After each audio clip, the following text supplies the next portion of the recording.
खत्म हुआ चुनाव का महादंगल यानी उत्तर प्रदेश विधानसभा चुनाव। 10 तारीख को यह साफ हो जाएगा कि क्या थी यूपी के जनता की राय। लेकिन अचानक खुले गाड़ी में पाए गए ईवीएम मशीन।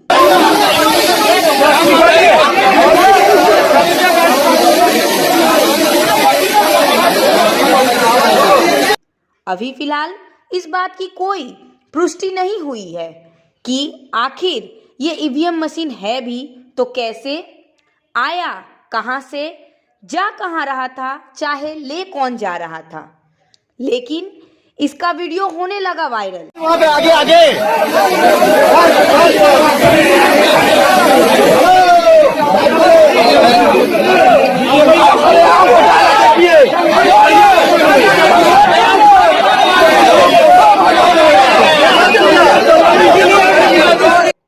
इसके बाद ही आनन फानन में अखिलेश यादव ने बुलाया प्रेस कॉन्फ्रेंस।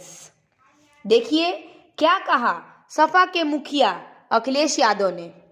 हालांकि ये सूचना मिल रही थी कि लखनऊ से मुख्यमंत्री के प्रमुख सचिव डीएम्स को फोन कर रहे हैं कि जहां बीजेपी हारे वहां पर काउंटिंग स्लो होनी चाहिए। और यही नहीं, अगर हम पिछला चुनाव देखें तो जो भारतीय जनता पार्टी की हार हुई है 47 सीटें ऐसी हैं जो 5000 के अंदर कम वोट में हुई हैं।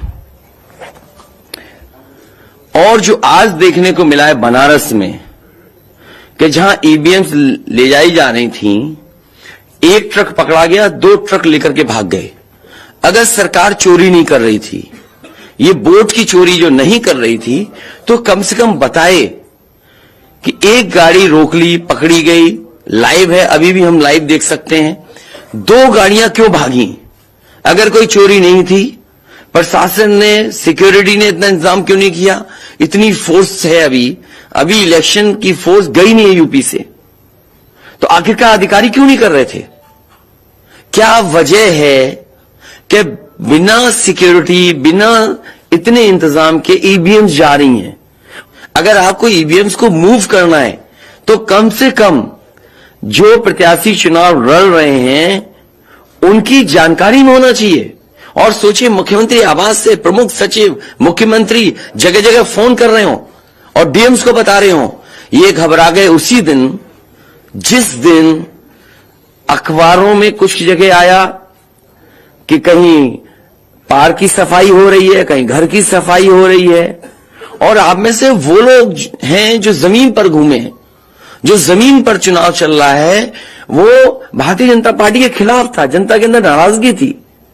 ये जो कल एग्जिट पोल आए हैं, मैं एग्जिट पोल पर बोलना नहीं चाहता था, लेकिन जो एग्जिट पोल आए हैं वो कहीं ना कहीं परसेप्शन ये क्रिएट करना चाहते हैं कि हां भारतीय जनता पार्टी जीत रही है, जिससे वो चोरी भी करें, अगर वो भी ना पता लगे कि हां चोरी हुई है।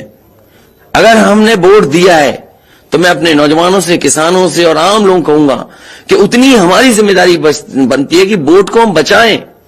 मैंने कई बार कहा कि उत्तर प्रदेश का चुनाव लोकतंत्र की आखिरी लड़ाई है। इसके बाद तो जनता को क्रांति करनी पड़ेगी, तभी बदलाव आएगा। इसलिए मैं अपने पार्टी के लोगों से और जो सच्चे ईमानदार अधिकारी हों, सच्चे पत्रकार हों, कम से कम आगे आए और लोकतंत्र को बचाने के लिए खड़ा हों। और मैं अपनी पार्टी के लोगों से कहूंगा कि जब तक काउंटिंग न हो जाए तब तक कम से कम ये नजर रखें और लगातार निगरानी रखें कि कैसे वोट बचाया जा सकता है, कैसे जहां पर मशीनें रखी हैं कोई किसी का आना जाना ना हो। ये लोकतंत्र के लिए बहुत ही खतरे का समय है। जो दल हार गया, अब उसके बस में यही है जो अब करने जा रहे हैं। ये जितने कुछ एग्जिट पोल हुए हैं वो इसीलिए हुए हैं कि अगर वो चोरी भी करें तो शायद नजर ना आए। अब ईवीएम्स पकड़ी गई हैं, बहाना कोई ना कोई अधिकारी बताएंगे कि हम ईवीएम्स इसलिए ले जा रहे थे। आखिरकार फोर्स के साथ क्यों नहीं ईवीएम्स जा रही थी? ये तो ईवीएम की एक बनारस की जो अभी भी लाइव चल रहा है वो घटना है। बरेली में एक स्ट्रांग रूम से बाहर नगर पालिका की कचड़े की गाड़ी में जिसका नंबर UP25 DT 9166 में 3 बक्से सील पकड़े गए, जो सील बक्से थे। एक बक्से में सादा बैलेट पेपर था तथा 2 बक्से में मोहरें, रजिस्टर तथा सील करने वाला सामान था। करीबन 500 बैलेट पेपर पकड़े गए। इसी तरह सोनभद्र का है, लोग समझ में आ गया तो उन्होंने देखा, एसडीएम को रोका। एसडीएम घोरावल जनपद सोनभद्र में खाली मत पर अपनी गाड़ी से पॉलिटेक्निक कॉलेज ले जाते हुए पकड़े गए। क्या सफाई देगी सरकार?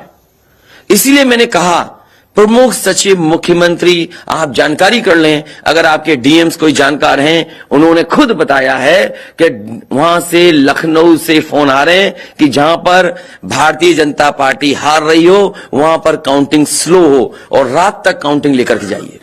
तो मैंने आपसे कहा कि ये लोकतंत्र का आखिरी चुनाव है। मैं तो अपने नौजवानों से अपील करूंगा कि जहां किसान इतने साल बैठे रहे तब सरकार झुकी। कम से कम 3 दिन लोकतंत्र के अखंड प्रहरी बनकर के ईवीएम्स को बचाएं और चुनाव को बचाएं। डीएम वाराणसी की तरफ से बयान आया है। मैं किसी डीएम का इसलिए नहीं मानूंगा। डीएम कौन होता है? अगर प्रमुख सचिव मुख्यमंत्री फोन करेगा, डीएम क्या कर सकता है? डीएम की क्या हैसियत है? वो ये कह रहे हैं कि ये कर्मचारियों की ट्रेनिंग के लिए ये ईवीएम्स गए। ये फिर जो प्रत्याशी लड़ने रहे थे उनको आखिरकार डीएम ने क्यों नहीं बताया? डीएम अगर ये जवाब दे रहा है तो उस डीएम से पूछिए कि डीएम ये बताओ कि तुमने जो प्रत्याशी चुनाव लड़े थे उसके बारे में क्यों नहीं बताया उन प्रत्याशियों को। और बनारस जैसी पोस्टिंग किसी डीएम को मिली होगी, इस डीएम को मैं भी जानता हूं। जब पहली पोस्टिंग मैंने मुजफ्फरनगर दी थी, मैं नहीं जानता ये डीएम कौन है, किसकी सिफारिश पे ये मुजफ्फरनगर पहली बार गया था। बेईमानी करा रहा है ये डीएम। और जवाब ये डीएम का कि ट्रेनिंग के लिए जा रहे हैं। तो आखिरकार पॉलिटिकल पार्टीज को क्यों नहीं जानकारी दी? क्या जवाब है उनके पास इसका? आप कैसे ईवीएम का मूवमेंट कर रहे हैं? आप पूछिए जो दिया बयान। ये वो ईवीएम नहीं है, दूसरे ईवीएम है। अरे भाई मैं तो कह रहा हूं किसी आपने जो पॉलिटिकल चुनाव लड़ रहे हैं उनके बारे में क्यों नहीं बोल रहे हैं आप? और आप भी डीएम की बात को मानते हो? नहीं, मैं सर आपको उनका वर्जन बता रहा हूँ। वो वर्जन इसलिए बोल रहे हैं क्योंकि सरकार एक भाषा बोलेगी, ऊपर से नीचे तक भाषा एक बोलेगी। आप बताइए, जब समाजवादी सरकार का चुनाव था, इलेक्शन कमीशन ने जो शिकायत की उस अधिकारी को हटाया गया?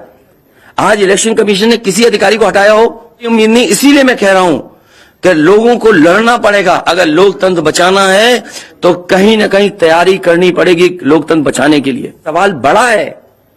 अधिकारी वही भाषा बोलेंगे जो उनको बोलने के लिए सरकार कहेगी।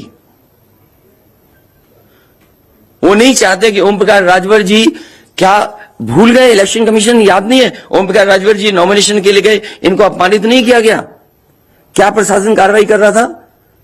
स्वामी प्रसाद मौर्य जी के साथ क्या व्यवहार हुआ? कोई भूल जाएगा इन बातों को? आप ईवीएम्स को एक जगह से दूसरी जगह मूव करा रहे हैं, आखिरकार इसके लिए जिम्मेदार कौन है? अकृत इंटरप्राइज सभी प्रकार के पुराने सामानों का भंडार।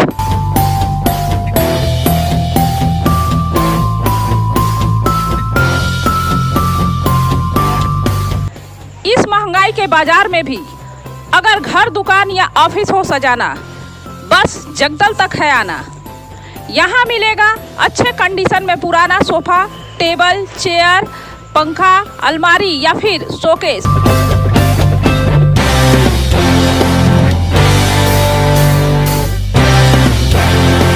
लॉकर बेड से लेकर प्लाई, शीशे व इलेक्ट्रॉनिक के अनेकों सामान।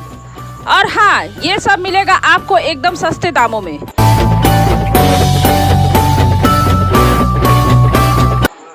तो फिर बिना समय गवाए आइए और ले जाइए यहाँ से अपने जरूरतों की चीज, वो भी बिल्कुल सस्ते में।